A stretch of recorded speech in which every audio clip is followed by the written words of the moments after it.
How's it going, everyone? My name's Graham. Welcome to Two Left Thumbs. This is part 3 of our Deltarune Chapter 2 Gaster Eggs series. Yeah, I knew there was going to be a lot to cover in this game, and somehow it's still shocking to me just exactly how much there really is. So let's push through, just get straight into things. On the computer on Asriel's side of the room, there is a folder called Epic Game Stuff.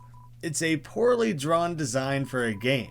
Seems the last boss is a creature with giant rainbow wings, seemingly referencing Asriel's final form in the Battle of Undertale. There's a chance Asriel is making Undertale on this computer. Doesn't seem like it ever saw the light of day. If after you go to the supply closet and gather up all the junk off the floor, if you try to leave the school entirely, taking it along with you, we have an extra bit of dialogue with Alphys and Toriel. Which, by the way, I've had people in the comments saying they say like Alphys and different. I've never known. I actually don't know. Whatever the first time I ever read this character's name was, I said Alphys and it stuck in my brain and I've never really thought about it. I'm curious what the commonly accepted pronunciation is. And how is Chris doing? They're great, Tori. One of my favorite students. A real star. Oh, how wonderful. They have not been up to anything strange? No, they're normal. Well, that is relieving. I've just been a little concerned lately. Just lately? Jeez. You take it easy too, Alphys. I'm always cheering you on, alright? Thanks. And if you push it, can't let Mom find out you're balancing a giant trash orb. There are a handful of characters and NPCs around your castle town, like Rudin and Hattie, who are there no matter what, regardless of if you actually spared them playing Chapter 1. Toby and friends quickly caught this, and added an extra bit of dialogue with patch 1.07, when entering the town having beat up some of these goons. Hey, Chris, don't know what you did, but hell yeah, everyone's here. Hey, wait, I think we beat up some of these guys. Are they not gonna, gang up on us now? Don't worry, Susie. Pop got trapped in a hamster cage, making me Prince King. And with my new dad-like powers, I declared you forgiven. Cool, well, guess I won't beat anyone up here either? Yep, now all that's left is for everyone to enjoy the new home. Wait, new home? Where's your old home? All gone. And from there, the dialogue really carries on as normal. And I don't think this is really an intentional reference or callback, but it is kind of fun or interesting that Lancer mentions the new home, which is what Asgore names the new capital of the underground after they're forced out of home. They then start New Home. So leaning into the new Chapter 2 idea of recruiting these NPCs, I guess Lancer kind of took that on themselves and recruited everyone for us. And something not related to the patch that I think was already there, that I had originally missed. I had seen when talking to Lancer after going to inspect Susie's room, she's all excited, they talk about how great their rooms are. If you talk to Lancer first before checking Susie, this is the best room ever. How'd you know I would like it? I just sorta had a hunch. The Quasimodo of kindness, people. Quasimodo, the Hunchback of Notre Dame. Hunch, a quality pun and reference. With all the absurd moss-based interactions, I've still managed to miss one. If you backtrack to this dumpster with Susie and Ralsei, heck yeah, I didn't know there was moss here. It's totally uneaten too. Wait a sec. Chris, were you saving this for me? Guess even you've got your good moments. You ate the moss. Together. Moss. There's not enough to eat. At one of these speak and spell puzzles, if you kind of aggressively fail over and over, something like 10 times, Ralsei will chime in with a bit of help. Chris? Maybe you can press the same key more than once? Just genuine advice, nothing crazy or silly of an interaction. A secret that I'm sure no one missed, because how could you possibly resist interacting with this Birdly statue, everyone's #1 favorite character? Actually, genuinely, I kinda do like Birdly. And the more that everyone insists they hate him, the more it fuels my enjoyment of this character. I love the detail that Noelle laughs with a fa ha ha ha ha. Then it's kind of like fa la la la la la la la, like Christmas caroling. Just a fantastic little detail for that character. Phew. Chris, can you stop looking at this? You became lost in the craftsmanship. Why do we have to look at it twice? There's so much to look at here. Chris? It's a work of art. What part are you looking at? If I say I like it, will you stop looking at it? Hey, isn't this thing just the best? This statue seems to suck bad. Chris! There's no reason to look at this, at which point there's no further interactions. But I love that you can also look at this pile of boxes and have the same comment on craftsmanship.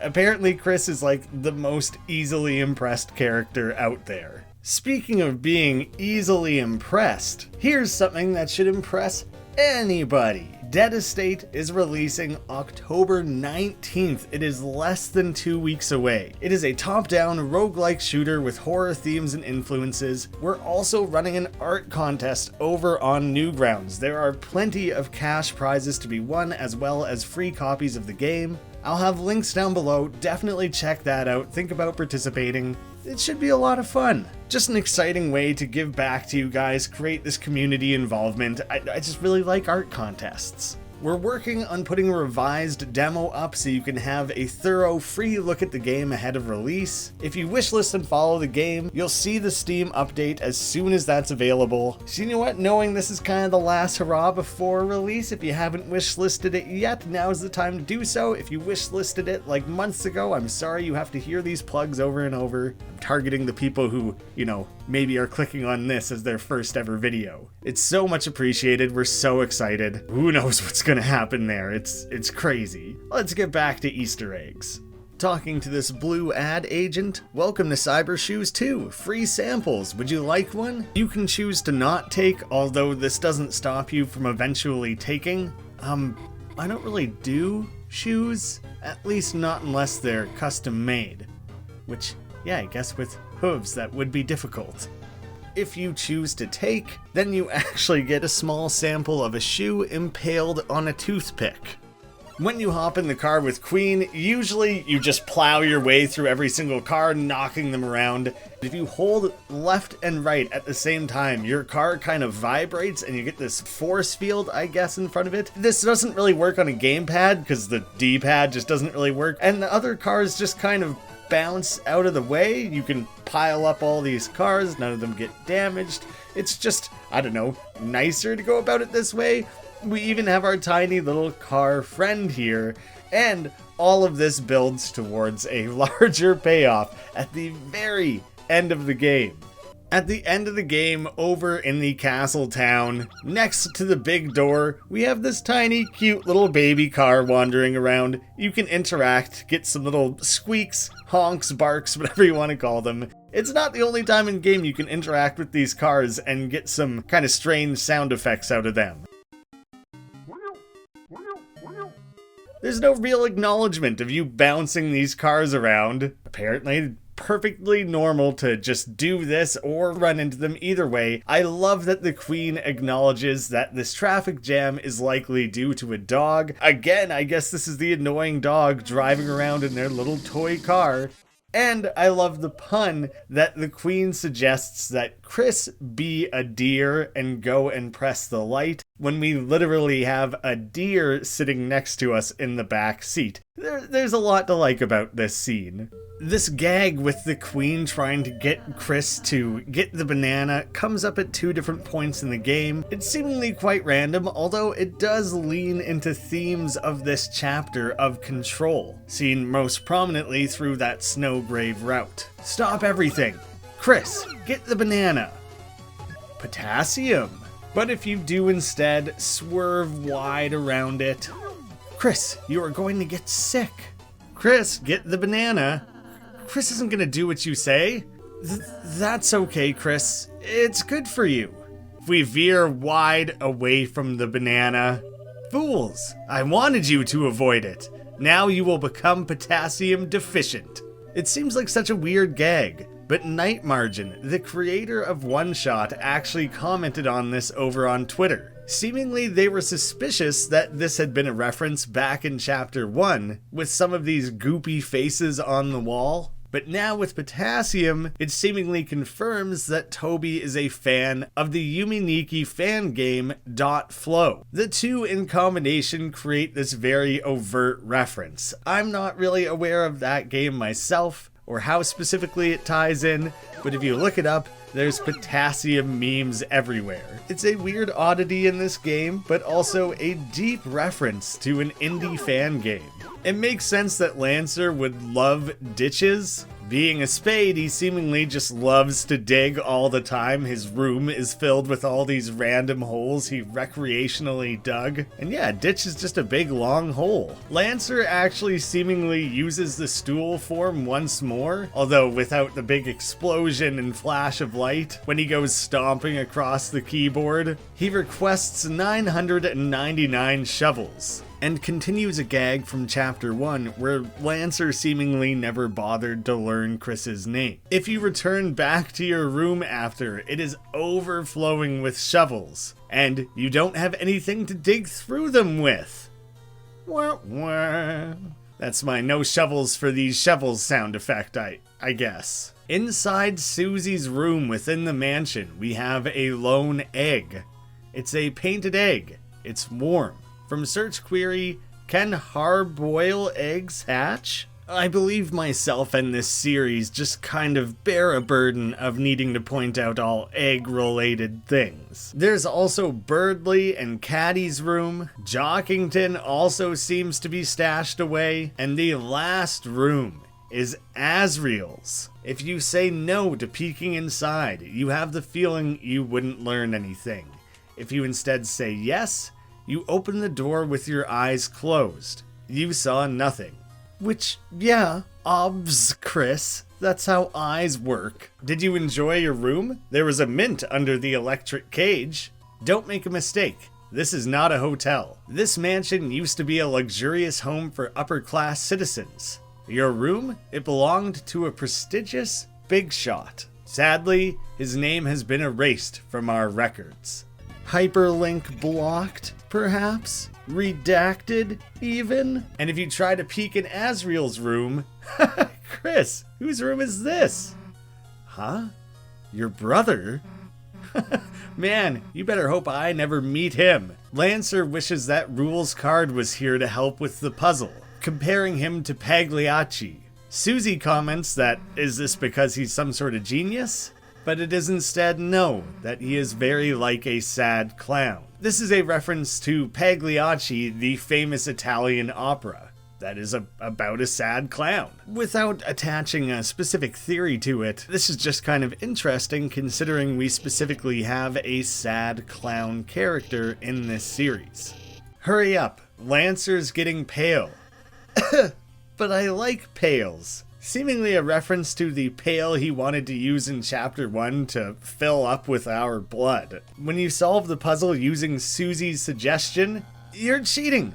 Just like when you wave dash, which is a specific move you can use in the Smash Bros. Franchise. Except in the world of Deltarune, it's Super Smashing Fighters. I like the meta joke that Susie wishes Rouse was here to teach the lesson on morality. That really has been his role through the chapters so far.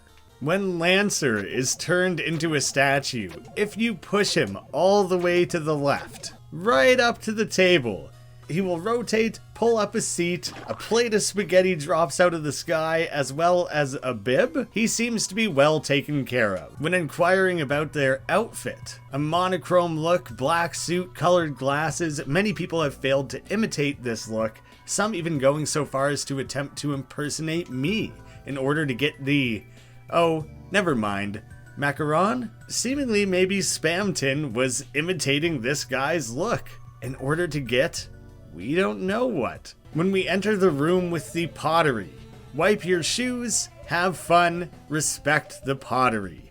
And the fourth rule, have fun again.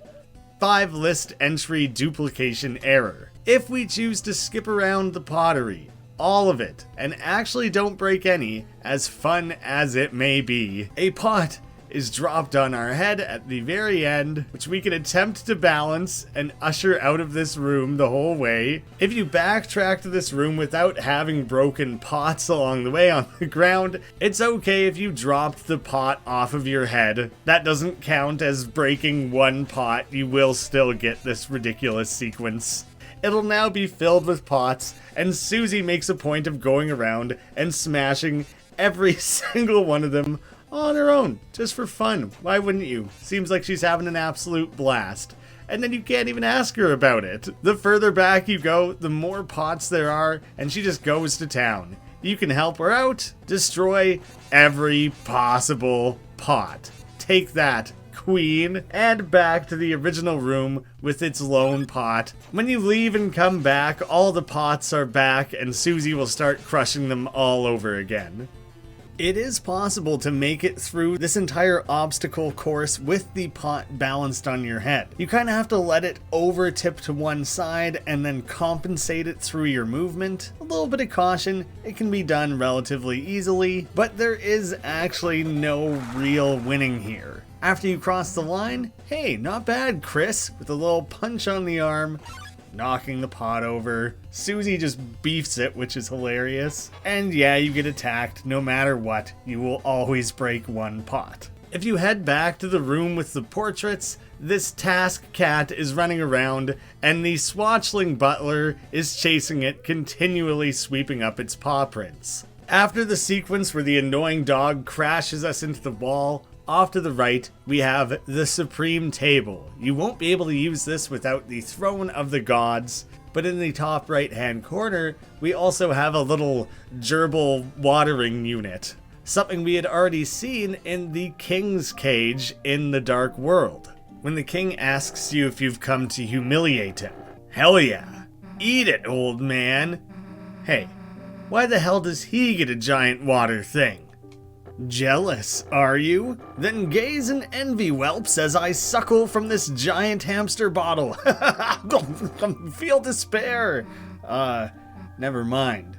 And this actually does come up once more when we have the king and queen in the same room at the end of chapter 2. Oh, nice hamster wheel. So you two have come to humiliate me? No, I'm serious. It's cool. That water bottle, however, do not speak ill of the royal water bottle. It's nothing compared to the one in my mansion. So I don't know, for whatever reason, royalty in this world just really likes drinking out of a giant hanging tub of water. It doesn't sound that bad. It seems kind of convenient. I want one, like, next to my bed, honestly. In this quick shuffle game, there are 2 bombs and a key. Even if you find the key, it still acts as a bomb to open the door. Selecting a bomb requires you to dodge bullets, and you can try again. Birdly refers to Rousey as our lackey. Chris, do you think of me as your lackey? Of course not. You mean you think of me as more than a lackey? Of course. Really? I'm happy to hear that. I've never been someone's lackey before. Once Birdly and Noelle head off through their shortcut, if we head to this door to the right, we have the giant statue seemingly attempted to be flushed down the toilet. The statue of Birdly is wedged in the toilet. You glanced back at the bathroom door sign. The sign has a silhouette of a Birdly statue. Everything checks out. No problem here. Although Queen hanging off his bicep has been removed, when we head into the side room of the acid lake, we now learn that the Queen portion of this golden statue is going for a little bath in the acid river. When we head to this room with the stranded swatchling, thank you for your help. I'd gone up there to do a little house cleaning, because he's cleaning a little house, not that he's cleaning it a little bit, and got stuck. Interacting with the houses drops down a lone piece of pottery. If you then shatter it, he tries to attack, but he's grateful. I suppose we'll just have to let it go this once. Ralsei asks if it's strange to say that it's nice spending time alone like this. It's strange. Sarcastic. I was just being sarcastic. Sorry about that. When we first met, I was so nervous about first impressions. If we instead had said, I feel the same. I'm happy hearing you say that, Chris. When we first met, and then the dialogue kind of carries on. Ralsei's struggling to dish out a compliment, saying it's nice that we and Susie are ourselves. It's nice that Ralsei is Ralsei. Huh? No one's ever said that to me before. I mean, everything's a first for me, but hearing it from you, it means a lot. I just wonder what being Ralsei like even is. Sorry, I got off track. Let's just enjoy the ride, Chris. Everything's a first for me is kind of a weird line. I think Ralsei is saying everything with friendships is a first for them, but is there a weird implication there that characters that exist in these dark worlds don't exist until the moment the fountain is made and they just spawn into existence with a full backstory already existing? I really don't know. I'm gonna have to assume I'm reading into that line too much. And if you don't respond, seeing as there's some pretty serious implications of what being Chris really is or means, it's just like you to be quiet right now. That's right, isn't it? It's so you-like. I guess I like you-like things. When we arrive at this house island, there is a lot of goofiness with this rules card battle on the acid lake, so I'll kind of set the stage a little bit, doing a bit of the full lead in, and then start picking apart the ways this can branch off and differ. First, in his own ship, coming down, announcing Chips Ahoyeth, landlubbers, which I guess is a reference to Chips Ahoy, the cookie? I think he was trying to say Ships Ahoy. Now beholdeth the form of thou destroyer, whatever this thing is, revealing the thrashing machine we would have designed for Susie and Lancer in Chapter 1. Squirming with jealousy at my battle caravan, 'tis an effigy of an ancient god of combat. I rescuedeth it from the king's trash heap, and fixedeth it up in this world's scrap shop. It's actually a rejected design we made. And soon thou shalt tasteth rejection, first-handeth in the form of various bullet cyst. If you instead had chosen a duck, head, body, and legs, after this, Ralsei will respond, that's just a duck. I knoweth what it art, ruffian. Go forth, my squeaky ducky.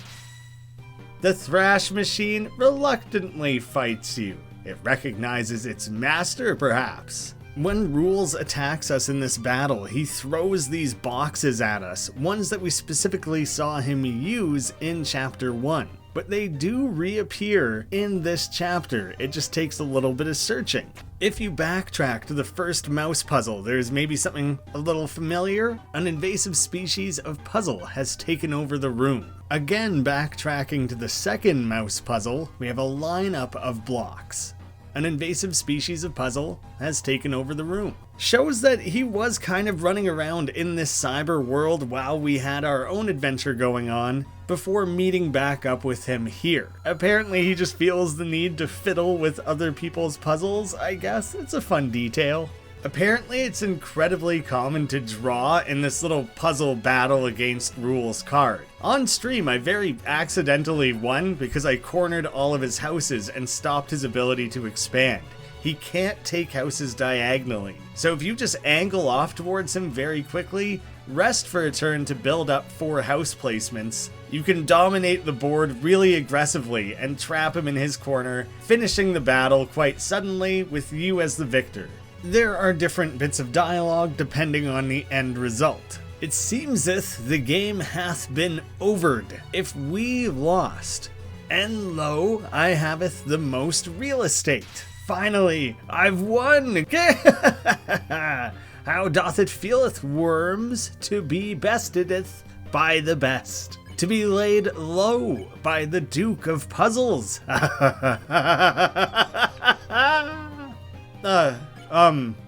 So what happens now? What? You had more houses, so what does that even do? Glad if thou asked. You don't have any plan, do you? Shutteth yon uppeth, and behold my truest power. If we win, what house doth you have more houses? So thou hast triumphed. Not. You have only seen but 1 percentile of my weapon's abilities. At which point he begins to power up again, prepared to fight us before statuification. If there is a draw, I haveth no idea who won or lost. So we hath an equal number of houses. I suppose thou thinketh that meanseth thou have matched my abilities. And if this was instead a duck, not that plump duck art not but the appetizement. Watch your growing and huge destruction. If you check rules, mini boss for hire will appear even if unhired. I eveneth do partis. Fly, mine ducky, fly! The thrash machine will occasionally send out duckies at you. If you allow the duck to hit you, it only does 1 damage. The duck will charge us down, squeaking all along the way. If you allow the duck to touch you, it explodes, still doing 1 damage before coming back. This thing could just explode and respawn as much as it wants, I guess. The enemy's ship seems to have fallen in love with yours. Duck to swan. The fact that neither Rules nor Lancer is compatible with this dark world, but Ralse is, seemingly tells us so much. We just obviously don't know what yet. I thought something might happen if you managed to convert every tiny house along the way. In this little tunnel here where the queen's talking to you, there doesn't seem to be any dialogue or anything special. If you send the mice out without adjusting anything, they collect $1 from the chest. You don't get anything. When adjusting just the 1 house, they found $20. You don't get anything. If you solve the puzzle without the mice opening either chest, there doesn't appear to be a way to make it back onto the platform, so seemingly no one gets the money, so I don't know, you might as well let the mice have it. After you open up this bridge, if you head back, pulling the lever back would undo the high five. You can't undo a high five. At this save file, after the acid lake, everyone is together, but the wind blows coldly. This detail and sound effect both carry a vague familiarity. After a genocide route in Undertale, upon relaunching the game, there is a black screen with this wind howling.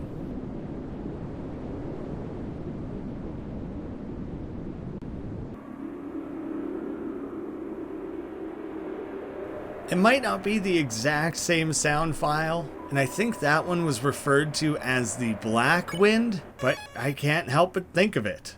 When you return to your castle town and first try to use the save point, you touched the light. You thought about how you can't go back to the cyber world anymore. You considered this carefully. And regardless of if you actually save, if you interact again, after a long day, the town has grown once again. You are filled with a certain power. I have bloopers and outtakes when recording all the time. They're pretty much always just me stumbling on my words. So I cut that, start over, try again. Obviously never worth showing, but this one was so dumb that I'm gonna chuck an outtake at the end of this video here just for a quick laugh. Just so stupid. The Quasimodo of kindness people. Quasimodo, the Hunchback of Notre Dame. Hunch. It's funny. Oh, maybe I should script some of these videos more.